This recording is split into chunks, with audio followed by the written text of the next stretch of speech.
This is from Luke. It's a parable. Someone in the crowd said to him, "Teacher, tell my brother to divide the family inheritance with me." But he said to him, "Friend, who set me to be a judge or an arbitrator over you?" And he said to them, "Take care and be on your guard against all kinds of greed, for one's life does not consist in an abundance of possessions." Then he told them a parable. The land of a rich man produced abundantly, and he thought to himself, "What should I do, for I have no place to store my crops?" Then he said, "I will do this. I will pull down my barns and build larger ones, and there I will store all my grain and my goods. And I will say to my soul, 'Soul, you have ample goods laid up for many years. Relax, eat, drink, and be merry.' But God said to him, 'You fool, this very night your life is being demanded of you, and the things you have prepared, whose will they be? So it is with those who store up riches for themselves, but are not rich towards God.'" That's a very interesting parable, isn't it? It's kind of not one that we kind of think of because we don't store up treasure in barns, or do we? Well, I suppose the abundance of land is not a concept we think about very often. We see abundance of land in our food markets, but I suppose if you internalise it, it's more like the abundance of your gifts. Okay. We don't, society is said to be greedy, isn't it? But in people's everyday family life, their abundance is spent on their children, looking after their grandparents, looking after their own parents. I don't circulate with people who have great silos full of funds. I mean, think of the people that did store up their funds in finance companies, and it's all come crashing round. If this parable means anything to anybody, it means an awful lot to people who thought that their abundance could be repossessed at some stage later in their lives. But I like your idea about it, talking about the gifts we have and what do we do with That's the what gifts. it speaks to me of, yes. Yeah. How do you treat the abundance you have? You can wear yourself out gifting yourself to people, but there's always a reward, isn't there? His reward would have been there. What was his alternative, you would ask, rather than building bigger silos? Right. Sharing with his neighbours and with his workers.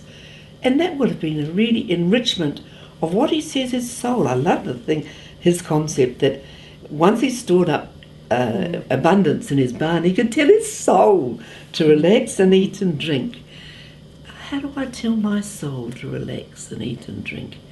When I felt that I really done something which is gratifying to me as my life's contribution, that I've really done something to the well-being of the earth and to others, to my family, yes. And it's certainly all right for us to recognise that, isn't it? But it's what we do with that. With the abundance. And whether we go beyond recognition to self-congratulation and holding on to the... Yes, and gripping it to yourself. Yes. And the other thing in our days, I would think, forcing the earth to give more than it's capable of giving is a concept that we would need to examine, isn't it? That there would be an abundance of the earth and there's an abundance of the sea, but all we want is enough to feed us, enough to make everybody free of famine. Yeah, if the resources of the earth were fairly shared, no one would be dying of hunger. Exactly. And I think that's a big... if you increase the abundance so that you can store up riches, and perhaps that's what's happening in our world. And maybe it means too that, like, I have a vegetable garden, so when I get too many vegetables, give it to my neighbour. Don't let them rot in the ground. Yes, You know? exactly. Yes, exactly. And that does happen because the crop comes on too rapidly and you have all of something at the same time. Trying to graduate your crop regime is a real art. Now, he had no art in the way he was producing. He just had a good year. What did he do with the good year? Well, it's quite astounding, isn't it?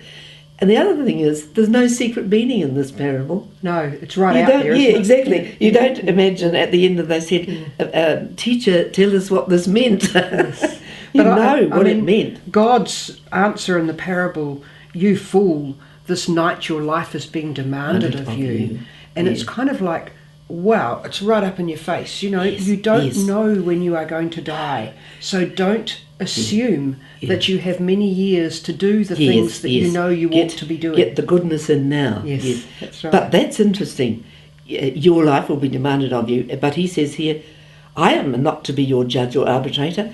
But then he says, you fool, this night, your life will be demanded of you. And judgment will come. I wish that had to come more gently. Oh, be careful. Or not, you fool, this night. Well, I suppose Luke felt he was talking to a group that had to have that said to them. If they're a bit obdurate, I know that the writing style was to say things 10 times over, like that business about hating your family. Yeah, exactly. Jesus never told us to hate our family. Yes. So, yes, there's a gentle reminder that once you've gone, none of the crop will go with you. So maybe that's something I can take home and have a think about. Yes, exactly. Thanks, Your abundance is for others. Yeah, thank you for sharing with me. That's all right, Steph.